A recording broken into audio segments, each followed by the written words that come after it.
ఇప్పుడు చాలా మంది ఎన్ఆర్ఐలు తెలంగాణలో కావచ్చు, ఇండియాలో కావచ్చు పెట్టుబడులు పెడుతూ ఉంటారు. ఎన్ఆర్ఐలు తెలంగాణలో రియల్ ఎస్టేట్లో ఎక్కడ పెట్టాలి అంటే ఏది బెస్ట్ ప్లేస్ అని చెప్తారు? ఎన్ఆర్ఐస్ ఇన్వెస్ట్మెంట్ చేయడానికి ఇప్పుడు మంచి టైం అనమాట.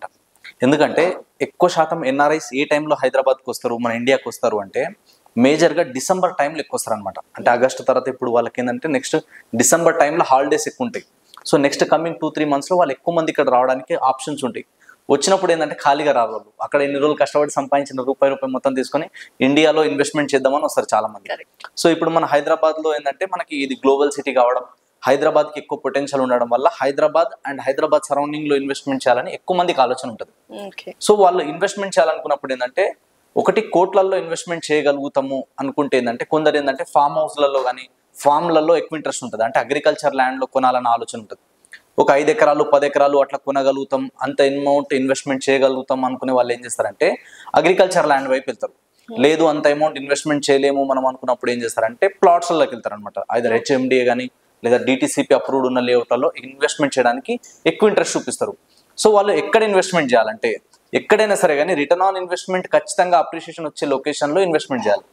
అది ఎలా తెలుస్తుంది మనకంటే మనం చూడాల్సింది ఏంటంటే ఫస్ట్ ఎక్కడైనా ఏ ఏరియాలో ఇన్వెస్ట్మెంట్ చేయాలన్నా అక్కడ మనం చూడాల్సింది ఏంటంటే ఎప్పుడు బాగా రేట్స్ పెరుగుతాయి, అప్రిషియేషన్ ఎప్పుడు ఎక్కువ వస్తుంది అంటే ఎక్కడైతే ఎంప్లాయ్మెంట్ ఉంటుందో అక్కడ గ్రోత్ ఎక్కువ ఉంటుంది. అంటే ఎంప్లాయ్మెంట్ ఎక్కడ వస్తుంది, ఎక్కడైతే ట్రాన్స్పోర్టేషన్ ఫెసిలిటీ ఉంటుందో అక్కడ ఎక్కువ ఉంటుంది అనమాట. అంటే ట్రాన్స్పోర్టేషన్ ఫెసిలిటీ రావడానికి పోవడానికి ఎక్కడైతే ఫెసిలిటీస్ బాగుంటాయో అక్కడ గ్రోత్కి ఎక్కువ స్కోప్ ఉంటుంది. ఎక్కడైతే రోడ్ కనెక్టివిటీ అన్నిటికంటే ఇంపార్టెంట్, అంటే రోడ్ కనెక్టివిటీ ఎక్కువ ఉంది, రోడ్ ట్రాన్స్పోర్టేషన్ ఈజీ ఉంది అంటే కనుక జనాలు దూరం దగ్గర అని చూడాలన్నమాట. ఎప్పటికైనా అక్కడ డెవలప్మెంట్ అవడానికి స్కోప్ ఉంటుంది. సో ఫస్ట్ చూడాల్సింది road connectivity. So road connectivity తర్వాత రైల్ కనెక్టివిటీ చూసే వాళ్ళు కొందరు ఉంటారు. తర్వాత ఎయిర్పోర్ట్ కనెక్టివిటీకి ఒక 100 కిలోమీటర్ రేడియస్ లో ఎక్కువ మంది ఇన్వెస్ట్మెంట్ చేయడానికి ఇంట్రెస్ట్ చూపిస్తారు అనమాట. సో ఇలా చూసిన తర్వాత నెక్స్ట్ ఏంటంటే ఎంప్లాయ్మెంట్ ఆపర్చునిటీస్ తో పాటు సరౌండింగ్ ఏరియాలో ఎమ్యూనిటీస్ ఏమైనా ఉన్నాయా లేదా అని చూడాలి. అంటే అక్కడ ఉండడానికి ఇప్పుడు స్కూల్స్ కావాలి పిల్లలకి ఎడ్యుకేషన్ కోసం, తర్వాత కాలేజెస్, హాస్పిటల్స్, బ్యాంకులు, రెవెన్యూ డిపార్ట్మెంట్, ఇవన్నీ కూడా మనకు కంపల్సరీ ఉండాలన్నమాట. అవన్నీ ఉంటేనే అక్కడ వచ్చి జనాలు ఉండడానికి ఇష్టపడతారు. దీని తర్వాత నెక్స్ట్ ఇంకొకటి ఏంటంటే అక్కడ మనం ఎక్కడైతే ఇన్వెస్ట్మెంట్ చేస్తున్నామో అక్కడ ఏమైనా గవర్నమెంట్ ఇంకా ప్రాజెక్ట్స్ కానీ ప్రపోజల్స్ ఏమైనా ఉన్నాయా, నెక్స్ట్ డెవలప్మెంట్కి ఎక్కువ స్కోప్ ఉందా లేదా అన్న చూడాలి. ఎందుకంటే ఆల్రెడీ ఒక దగ్గర కొన్ని కంపెనీస్ ఇండస్ట్రీస్ వచ్చినాయంటే ఒక ప్రైస్ పెరిగిపోతుంది ఆల్రెడీ. కానీ నెక్స్ట్ ఎక్స్పాన్షన్ ఎప్పుడు అవుతుంది అంటే ఇంకేదైనా ప్రాజెక్ట్ వచ్చినప్పుడు కానీ లేదా ఉన్న కంపెనీస్ ఇంకా ఏమైనా ఎక్స్పాండ్ చేసినప్పుడు కానీ సరౌండింగ్ ఏదైనా గవర్నమెంట్ ప్రాజెక్ట్స్ వచ్చినప్పుడు కానీ అప్పుడు మార్కెట్ వాల్యూస్ అన్ని పెరిగిపోతాయి. సో అలా ప్రాజెక్ట్స్ ఎక్కడెక్కడ వస్తున్నాయన్నది చూసుకొని అలాంటి ఏరియాలలో ఇన్వెస్ట్మెంట్ చేయాలి. ఆ తర్వాత చూసుకుంటే మనకి అలా హైదరాబాద్ సరౌండింగ్లో మనకి ముంబై హైవే ఉంది, బెంగళూరు హైవే ఉంది, వరంగల్ హైవే ఉంది, విజయవాడ హైవే ఉంది, శ్రీశైలం హైవే ఉంది. ఈ హైవేలలో ఏంటంటే మేజర్గా ఎక్కువ పొటెన్షియల్ ఉందన్నమాట. ఇలా కంపేర్ ఇప్పుడు హైదరాబాద్లో నార్త్ సైడ్ ఏంటంటే అంతగానం లేదు. ఎందుకు అక్కడ రెస్ట్రిక్షన్స్ ఉన్నాయి, కంటోన్మెంట్ ఏరియాస్ ఉన్నాయి అక్కడ. అంటే అక్కడ మొత్తం ఆర్మీ ఏరియా ఉండడం, రెస్ట్రిక్షన్ పర్మిషన్స్ ఉండడము, అంతవరకే కట్టాలని చెప్పడం, తర్వాత చెరువులు అలాంటివి ఉండడం వల్ల అక్కడ చాలా తక్కువ గ్రోత్ వచ్చింది. కంపేర్ టు సౌత్ కానీ వెస్ట్ సైడ్ ఈస్ట్ సైడ్ చూసుకుంటే నార్త్ కొంచెం స్లో ఉంది.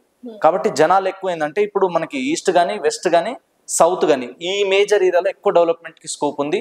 ఈ ఏరియాలో ఇన్వెస్ట్మెంట్ చేయొచ్చు. సో ఇప్పుడు ఏ హైవేలో తీసుకున్నా ఇప్పుడు ఈస్ట్ కానీ వెస్ట్ కానీ నార్త్ సౌత్ కానీ హైవే ఫేసింగ్ లో ఉన్న ఏవి కూడా ఏ వెంచర్లలో కానీ ఎక్కడ ల్యాండ్ ఎకరం తీసుకోవాలన్నా కూడా మినిమం బెంగళూరు హైవే అయినా వరంగల్ హైవే అయినా ఎక్కడైనా సరే మినిమం 3 CR నుంచి అబోవ్ ఉంది పర్ ఎకర్. 3 కోట్లు పర్ ఎకరం ఉంది. అంటే మనం ఇప్పుడు దీన్ని గజాలలో కన్వర్ట్ చేయాలి, ఒక హెచ్ఎండిఏలో తీసుకోవాలంటే కనుక హైవే ఫేసింగ్ అయితే 20,000 ఎబోనే ఉంటుంది ఖచ్చితంగా. 20కి తక్కువ దొరకడం కష్టం. కొన్ని హైవేస్ ఉన్నాయి లైక్ విజయవాడ హైవే కానివ్వండి, తర్వాత వచ్చేసి వరంగల్ హైవే కానివ్వండి. ఈ హైవేలలో ఏంటంటే కొంచెం ప్రైస్ తక్కువ ఉంటుంది. సో ఎన్ఆర్ఐలో చాలా లంసమ్ అమౌంట్ లోనే వాళ్ళు పర్చేస్ చేస్తూ ఉంటారు. సో ఒకే చోట ఇన్వెస్ట్ చేయడం బెటర్, డిఫరెంట్ కైండ్ ఆఫ్ మీరు అన్నట్టు హైవేస్ ఒక్కొక్క హైవేలో ఇన్వెస్ట్ చేసుకుంటూ వెళ్ళడం బెటర్? సో దీంట్లో 2 రకాలు ఉంటుంది మేడం. ఒకటి ఏంటంటే ఎడ్జింగ్ ఎఫెక్ట్ అంటారు అనమాట. ఎడ్జింగ్ ఎఫెక్ట్ అంటే ఏంటంటే ఎక్కడెక్కడ డెవలప్మెంట్ అవుతుందో ఒకటే దగ్గరనే బల్క్ అమౌంట్ ఇన్వెస్ట్మెంట్ చేసి స్ట్రక్ అవడం కంటే మల్టిపుల్ చోట ఇన్వెస్ట్మెంట్ చేద్దాం అనుకునే వాళ్ళు ఉంటారు కొందరు. ఇప్పుడు ఫర్ ఎగ్జాంపుల్ ఒక 3 కోట్లు 5 కోట్లు ఇన్వెస్ట్మెంట్ చేద్దాం అనుకున్న వాళ్ళు ఏం చేస్తారంటే ఒక 2 కోట్లు బెంగళూరు హైవేలో, 1 కోటి రూపాయలు వచ్చేసి మనకి ముంబై హైవేలో, 1 కోటి రూపాయలు వచ్చేసి విజయవాడ హైవేలో, ఇలా స్ప్లిట్ చేసే వాళ్ళు ఉంటారు. లేదు అనుకుంటే ఏం చేస్తారంటే ఒకవేళ మనకి మంచిది ఏదైనా ప్రాపర్టీ వస్తుంది, ఇక్కడ వాల్యూ పెరుగుతుంది, తొందరగా మనకి అప్రిషియేషన్ వస్తుంది, లేదా ఆ ఏరియా మంచి హాట్ కేక్ లాగా ఉంది బిట్ అన్నప్పుడు కొన్నిసార్లు ఏం చేస్తారంటే ఎక్కువ ఇన్వెస్ట్మెంట్ చేస్తారు అక్కడ. ఎందుకు అక్కడ మనకి ఏరియా ఎక్కువ వస్తుంది, ప్లస్ ప్రైమ్ లొకేషన్ లో ఉండడం వల్ల ఒకటే దగ్గర మొత్తం ఇన్వెస్ట్మెంట్ చేసినా కూడా రేపటి రోజు ఈజీగా సేల్ అయ్యేటట్టు ఉండాలి. ఈజీగా సేల్ అవ్వకుండా ఉండే విధంగా పోయి ఎక్కడో మనం డెడ్ ఇన్వెస్ట్మెంట్ చేసినట్టు కాకుండా మనం ఎక్కువ అమౌంట్ ఇన్వెస్ట్మెంట్ చేసినా సరే అది మల్టిపుల్ అయ్యేటట్టు ఉండాలి, పెరిగేటట్టు ఉండాలన్నమాట. సో ఆ ప్రోగ్రెస్ అవ్వడానికి ఛాన్సెస్ ఉన్నాయా లేదా, సో ఇక్కడ మనం ఇన్వెస్ట్మెంట్ చేస్తే నెక్స్ట్ 3 monthsకి 6 monthsకి ఏమన్నా వేరియేషన్స్ రావచ్చా, పోనీ 1 yearకి రావచ్చా, 3 to 5 yearsలో ఎంత పెరగవచ్చు అన్నది మనం క్యాలిక్యులేట్ చేసుకొని దాన్ని బేస్ చేసుకొని ఇన్వెస్ట్మెంట్ చేయాలి.